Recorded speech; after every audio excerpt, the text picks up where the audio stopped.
If you like listening to Warriors in Their Own Words, check out our other show, the Medal of Honor podcast. The link is in the show description.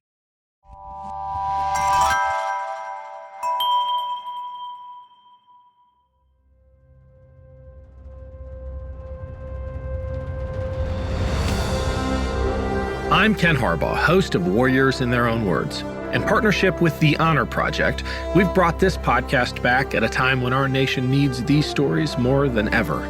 Warriors in Their Own Words is our attempt to present an unvarnished, unsanitized truth of what we have asked of those who defend this nation. Thank you for listening, and by doing so, honoring those who have served. Today, we'll hear from Captain James Peninger. Peninger served in World War II as a glider pilot and fought in the Invasion of Normandy. Glider planes were towed by regular powered planes via a rope, which was eventually cut in the air, allowing the gliders to fly into enemy territory. The gliders often carried ground troops and sometimes a jeep. I had my private pilot's license in a small airplane. And when the war broke out, I was 31 years old.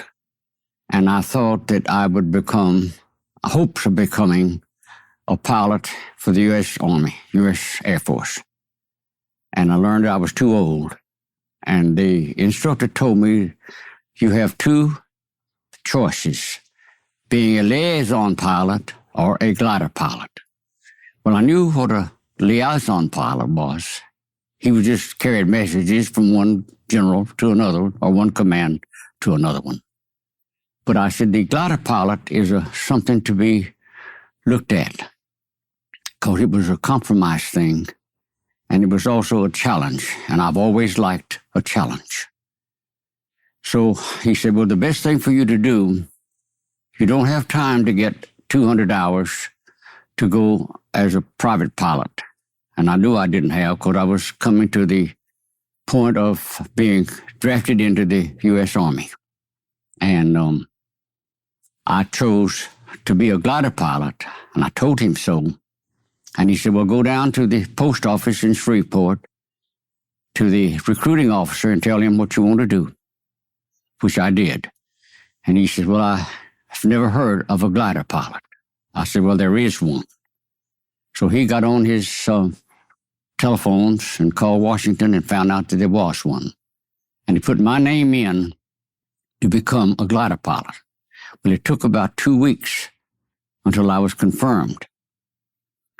And one day before I was to report to the draft board. And he was very tickled. The fact that he was able to take my orders that come to him over the teletype, and with me in hand, went over to the draft board and was waving the paper in front of the officers over there. He called him some kind of a dirty name, but I'm not going to say what it was. And he said, you beat me to him, didn't you? He said, yes, I did, and I'll beat you to some more. Well, he said, you are going to Pineville, Louisiana in the morning on a train to Camp Beauregard, which I did, pouring down rain for 3 to 4 days after I got to Camp Beauregard. Walked into the office there and told him I was a glider pilot. He said, you are what? I said, a glider pilot. He said, there isn't any such thing. I said, oh, yes, there is too. I'm one. He said, well, let me find out something about this. He said, go out there and find you a place to sleep in one of those wet tents out there. And it was wet and muddy and cold.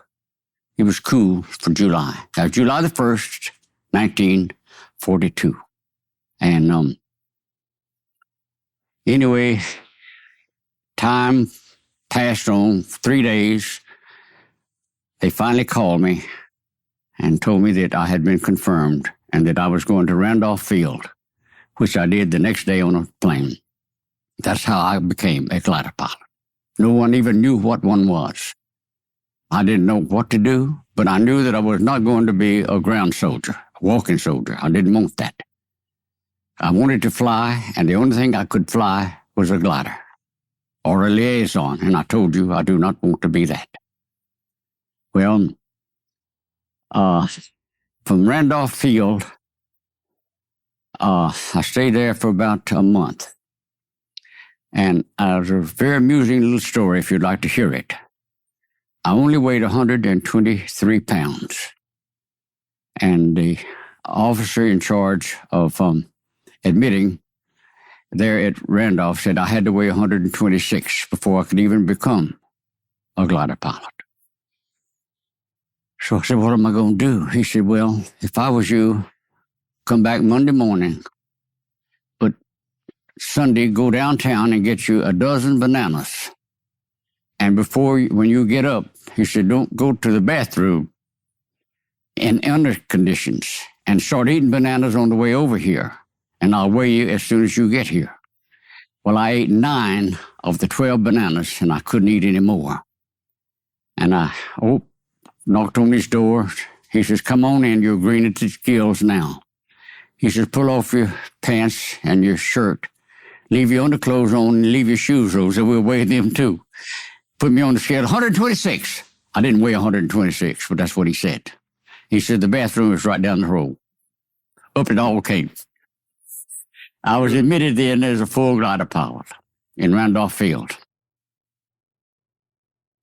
It all began with every glider pilot on his first station. Like mine, it was Oakmore, Oklahoma. And we were all greeted by a full colonel. And he says, all of you people now, you're going into a glider training. And I want to tell you now that a glider is very good airplane, but at the same time, it's excusable. And he said, that means you as well as anybody else in the glider. In other words, we were condemned before we ever got in one. Everybody in it was expendable together with the glider. And they gave us a very bitter feeling to feel that we were as one piece of dirty rag. You had to control your own temper from then on. Because everywhere we went, we were glider pilots, and we were not treated too well. You have to be knowledgeable of the flight angles of the glider that you're in, and the distance between you and the ground, and you and the place where you're going to stop. They've all three got to come together and coalesce in order for you to bring that glider down and make a 3-point landing in it.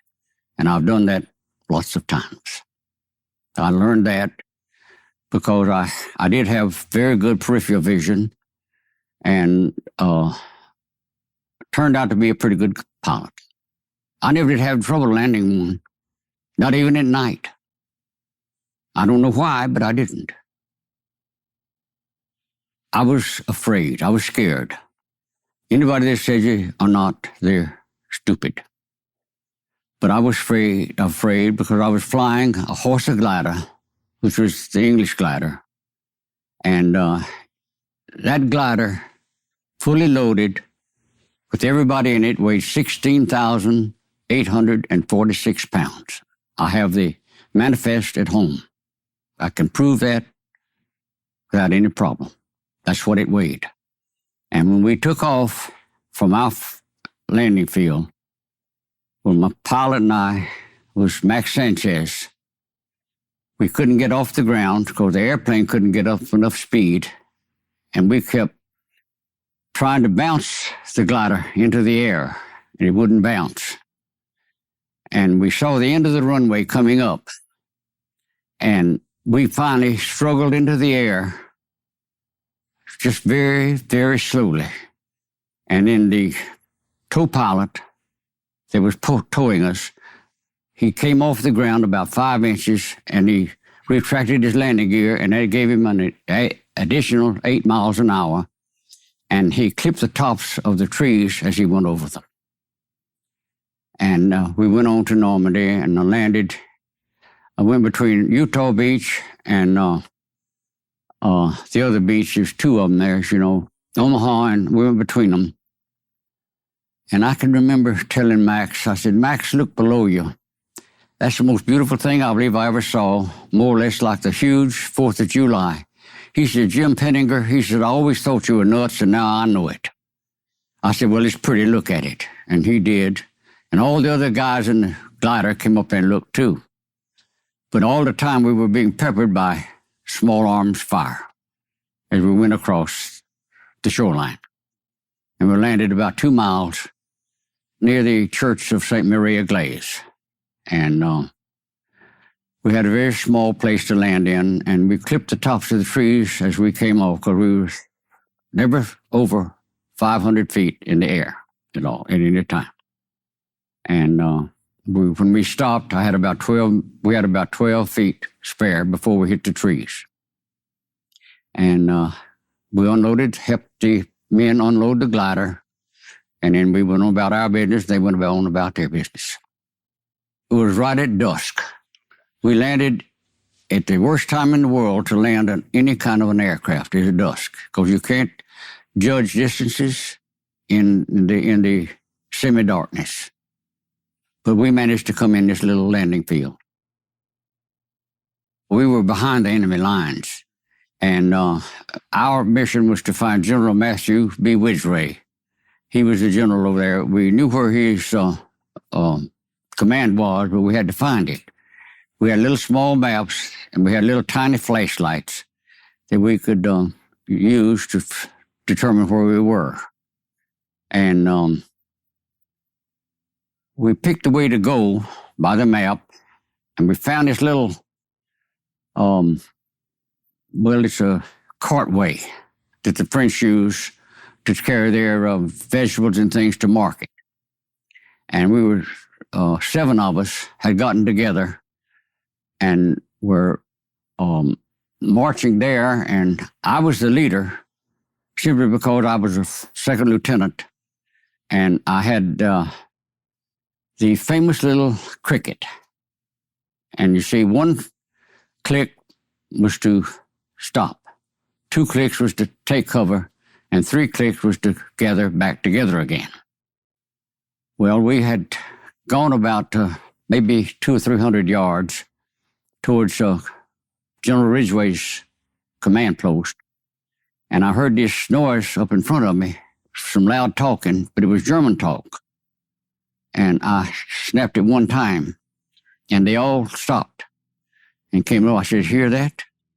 So we got behind the ridgeway there. I mean, the ridges where the trees were planted. And there was 8 Germans come by. There was a patrol of some sort, and they paused right in front of us. And we, one of the boys had a Thompson submachine gun, and so did I.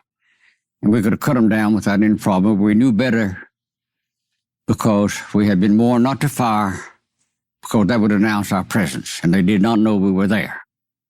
So they stood there for about 3 or 4 minutes and then merely went on their way, talking and laughing, and we resumed our way to General Ridgway's headquarters, which we found. And the 76th Troop Carrier Squadron, which was my squadron, we were instructed to be the perimeter guard of General Ridgway, and he so placed us that night. And all the training led up to that. You see, I trained with the 101st, the 82nd, and the 17th Airborne, all 3 of them. And constantly, all of us in the 76 went through that. And we became pretty good soldiers. And General Ridgway was one of the nicest people I ever met in my life.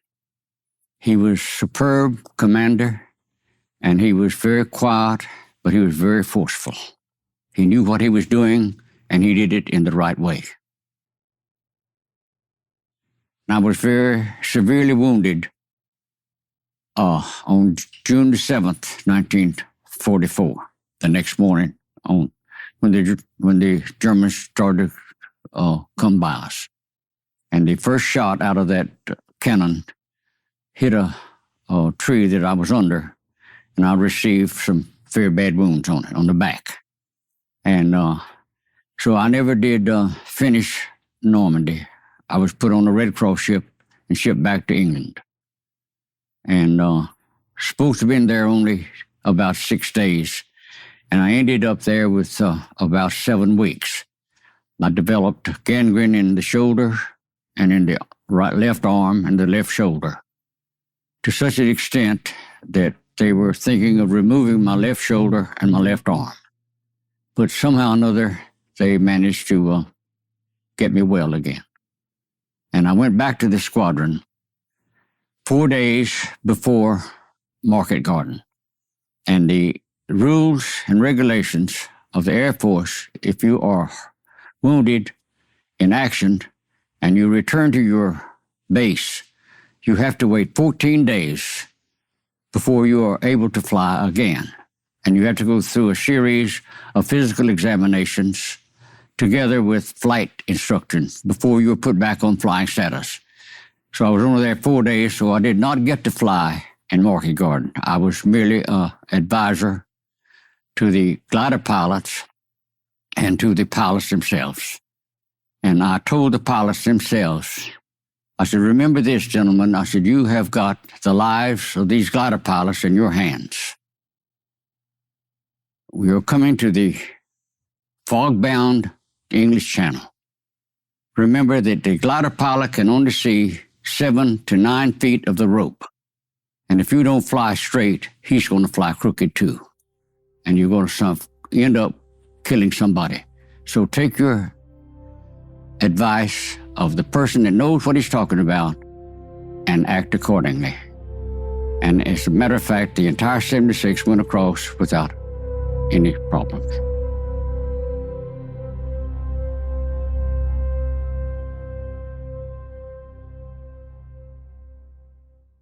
With the busy fall season already in swing, you might be looking for wholesome, convenient meals for jam-packed days. Factor, America's #1 ready-to-eat meal kit, can help you fuel up fast with chef-prepared, dietitian-approved, ready-to-eat meals delivered straight to your door. You'll save time, eat well, and stay on track with your healthy lifestyle. Level up with Gourmet Plus options, prepared to perfection by chefs and ready to eat in record time.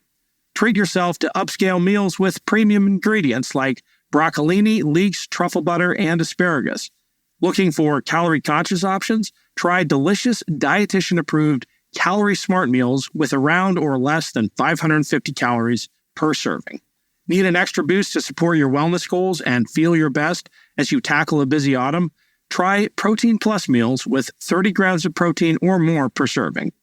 With Factor, you can rest assured you're making a sustainable choice. We offset 100% of our delivery emissions, source 100% renewable electricity for our production sites and offices, and feature sustainably sourced seafood in our meals.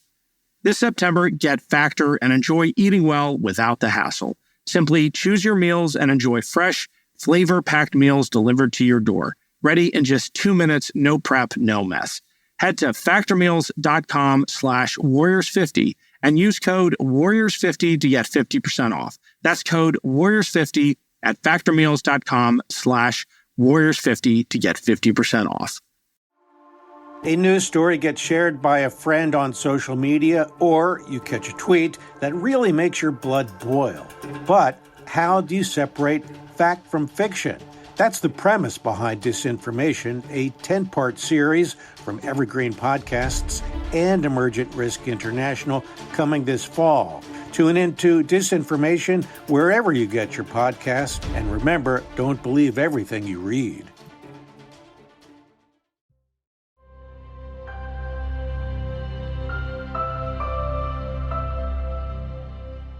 I was the first glider to cross the Rhine River, and I was also the first glider to land on German soil in anger.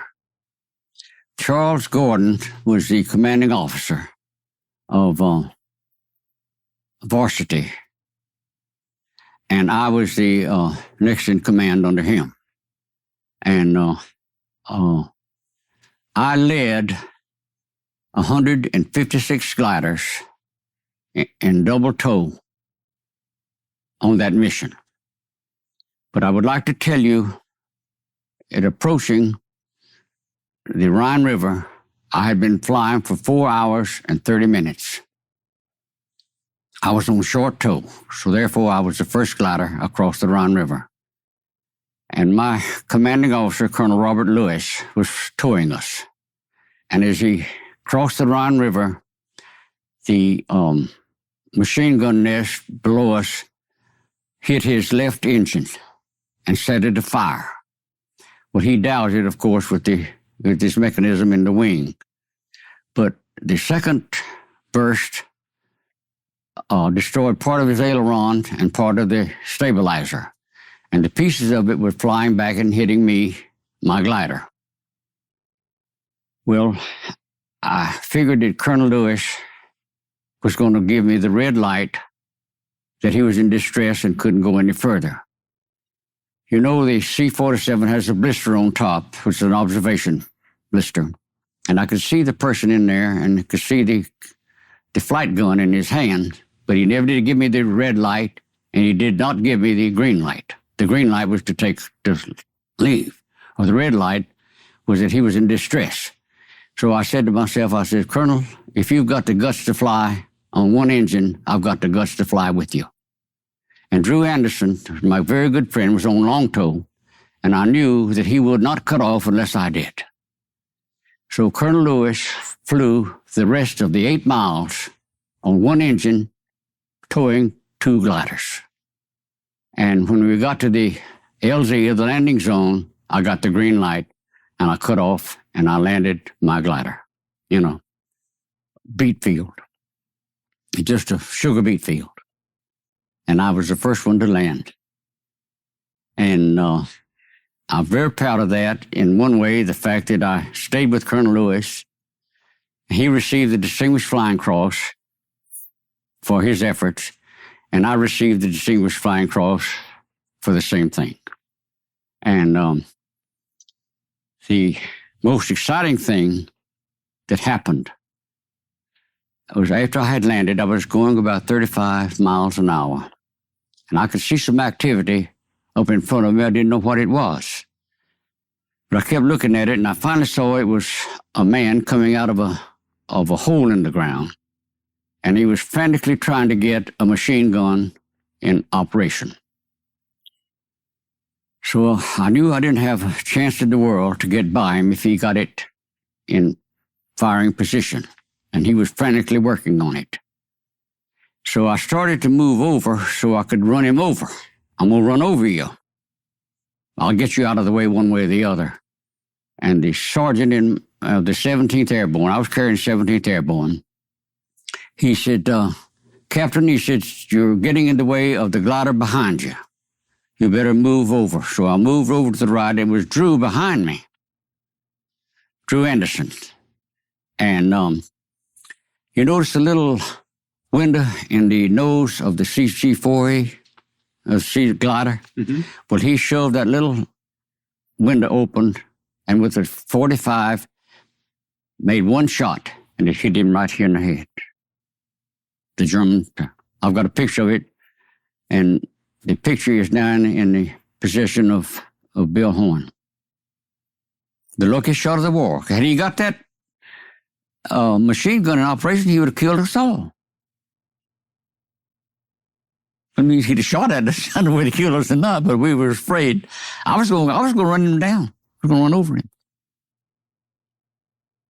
We had a house there that Major Gordon, well, he was Major Gordon then, used as his headquarters.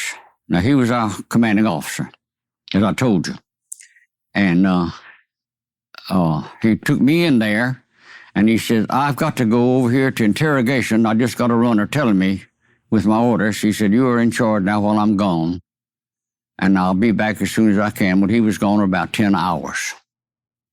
And all that time, I was the commanding officer of all that went on, of the Battle of Burp Gun Corner. You'll have to picture in your mind the house that we were stationed in, and just at a straight line in front of us was about 300 or 400 yards before we came to a wooded area. And in this wooded area was a German battalion with 3 tanks, 4 self-propelled guns, and 3 mortar guns. And we knew that they were going to try to break through us. Now remember this, we had training through 3 airborne units. We knew what we were doing. And I had to place the men as best as I knew how along the canal there, going into the little town of Wessel. It was the Wessel Canal, W-E-S-E-L. They pronounced it Vazel. We pronounced it Weasel. And I think about 7 o'clock, the Germans started out of that woods with the first cannon. And it didn't make it, because First Lieutenant Jello rode up the tread and dropped a hand grenade in the turret and put it out of commission, killed all 3 of the Germans in the tank.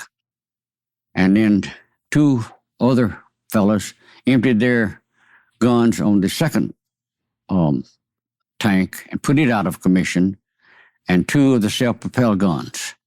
They left 46 dead that had come out to try to overpower us. They left 46 dead and 12 wounded. And they backed back into those woods. They came out the second time, and this time we got the third tank and the other self-propelled gun. And they backed back in again. And this time they left 5 more dead. And I counted them myself. It was dark, but I counted them myself. And I know that my figures were correct. Well, I went back to the headquarters with my other men, and I commanded one of the men to come with me. And I fixed me a little white flag on the end of a pole, and I was going to walk up there to that end of that wooded area and try to talk the Germans into surrendering. But I never got there, because about halfway there, a German Messerschmitt plane landed, and I had to go over there and see what it was all about, because it was wobbling in the air. He managed to get it down, the pilot did, but he was dying, and his navigator was already dead. And that kept me there for about 15 or 20 minutes. And in the meantime, the rest of the German battalion came out waving a white flag. And that ended the Battle of Burp Gun Corner. And all during that time, we did not lose one man through death or by wound, not one glider pilot. The glider pilots that are here with you right now will tell you right now that they were proud to have been a glider pilot. And if you ask every one of them if they do it again, 99% would say they would. I know I would. We was all called nuts and crazy and this and that and the other, any kind of name they could think of. We just let it slip off our shoulders. Didn't bother me. The uniqueness of being a glider pilot is a pretty bad word, but that's about all I can think of right now, because it was very unique. It had never been handled before except by the German people, and they had a complete failure of it. And to give you an idea of what made us so proud of what we had done, that we learned that the Germans had invaded the island of Crete off of Greece, and they had 75% casualties in the gliders. And General Eisenhower, in September of 1944, called all the glider pilots to Greenham Commons in England and said, "I am proud of you men. I have nobody that I know of that I can give the accolade to because of your actions and what you did." He said, "I know now that the figures you came back with from Normandy, you had less than 2% casualties." Now that made us feel awfully good. The personnel I was associated with, they were all great people. Our squadron was one of the best there was. In fact, I think it was the best. I lost Max Sanchez when I flew into Normandy. He went into southern France and he was killed in southern France. Had I not been in the hospital, I'd been probably gone on the same mission. But he was killed down there, and it was a low blow to me. The whole glider program, to me, was a big challenge. And I felt like that I met it, and I disposed of it in the best manner possible. That was Captain James Peninger.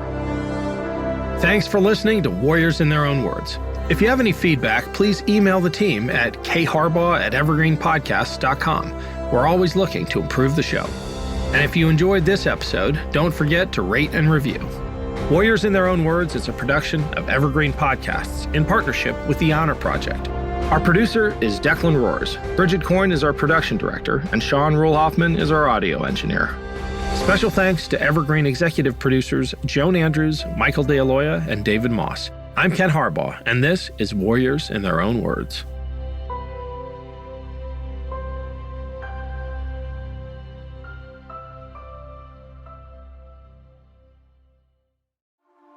A news story gets shared by a friend on social media, or you catch a tweet that really makes your blood boil.